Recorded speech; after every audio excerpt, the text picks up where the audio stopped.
Olá! Sabe aquela planta super comum nos jardins, a bougainvillea, mas que para muita gente é uma fonte de frustração? Pois é, hoje a gente vai mergulhar na história de uma delas, uma jornada de observação, de descoberta e, no final, de uma floração que parecia impossível. E é aqui que o nosso mistério começa. É uma sensação que, nossa, quem mexe com planta conhece bem, né? Tem uma planta que parece super saudável, cheia de vida, mas que se recusa a florescer. Aquele show de cores que a gente espera simplesmente não acontece. Então vamos entender o problema.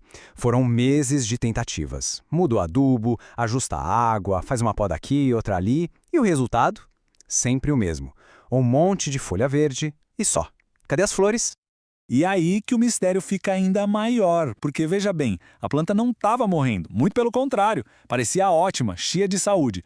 O problema era bem específico. Ela se recusava a produzir aquelas brácteas coloridas que são a sua marca registrada, a razão pela qual todo mundo quer ter uma. Ok, então vamos para a solução. A grande virada, o pulo do gato, aconteceu quando a pessoa por trás dessa história se deu conta de uma coisa. O erro não estava no jeito de cuidar, não. Estava na identificação da planta. O problema era básico, fundamental. Estava se tratando a planta como se fosse a espécie errada. E aqui está a raiz de toda a confusão. De um lado, a gente tem a Bougalvinha glabra, que é uma espécie que pede um cuidado mais delicado, sabe? Do outro, a famosa Spectabilis, conhecida por ser mais rústica, mais vigorosa. O que estava acontecendo?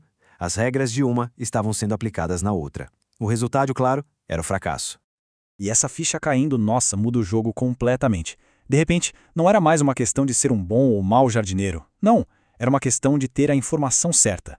A partir do momento em que a verdadeira identidade da planta veio à tona, todo o plano de cuidados foi refeito, ajustado e, finalmente, começou a funcionar. Então, beleza. Mas como é que se identificam os sinais da tal da glabra? O foco agora muda. A gente sai do problema e vai para a solução prática. Como aprender a ler os sinais que a planta estava dando o tempo todo?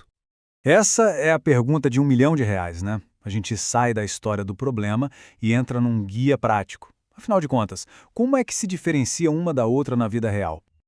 Olha, os detalhes aqui fazem toda a diferença do mundo. As folhas da glabra, por exemplo, são mais delicadas, mais fininhas, lisas ao toque, não são ásperas.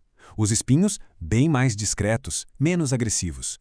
O crescimento dela também é mais comportado, sabe? Sem aquela coisa invasiva que toma um muro em 2 tempos. E as cores são mais suaves, mais poéticas, menos gritantes. Pronto, planta identificada. Agora vamos para a parte que interessa, a ação. Essas aqui são as novas regras do jogo para ter uma planta exuberante, agora baseadas no que ela realmente precisa.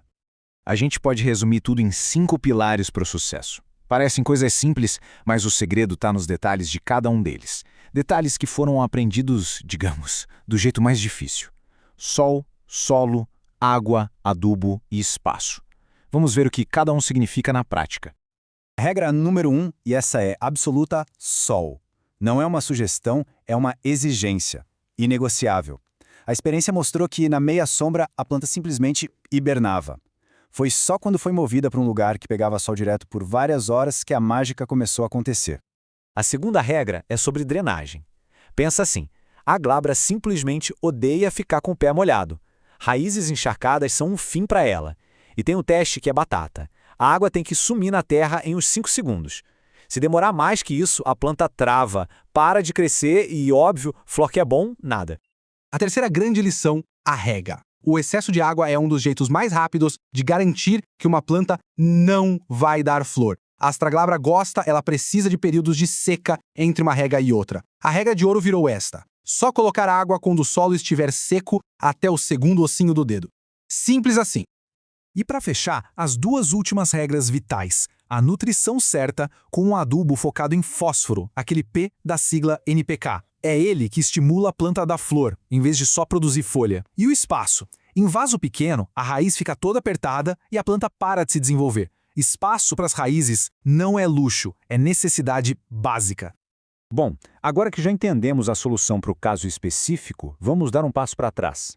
A história desta bougainvillea acaba virando uma lição muito maior sobre observação, paciência e a própria filosofia de jardinagem. Essa jornada toda com a glabra acabou levando à exploração de outras variedades. E a grande descoberta foi essa: cada uma delas tem seu próprio manual de instruções. A lição central ficou ainda mais forte. Conhecer a espécie, saber o nome e o sobrenome da planta é a chave de tudo. E esta aqui é talvez uma das conclusões mais importantes. A mensagem é que a bougainvillia certa para um jardim não é necessariamente a mais bonita da floricultura. É aquela que combina com o jeito da pessoa cuidar das plantas, com o ambiente que ela tem para oferecer. É quase um convite para o autoconhecimento como jardineiro. E no coração de todo esse aprendizado tem uma palavra que define tudo: constância. A planta não reagiu aos excessos, aquela ansiedade de querer ver flor logo. Pelo contrário, ela respondeu ao equilíbrio, a um ritmo, a uma rotina de cuidados feita com paciência e consistência. E essa é a grande lição, o resumo da ópera. É um lembrete muito poderoso de que na jardinagem, e olha, em tantas outras coisas da vida, mas nem sempre é melhor. O cuidado certo, na medida certa, aplicado com constância, é isso que no fim das contas traz o resultado. E a gente termina com essa reflexão. Essa jornada com a bougainvillia ensinou muito sobre equilíbrio e paciência.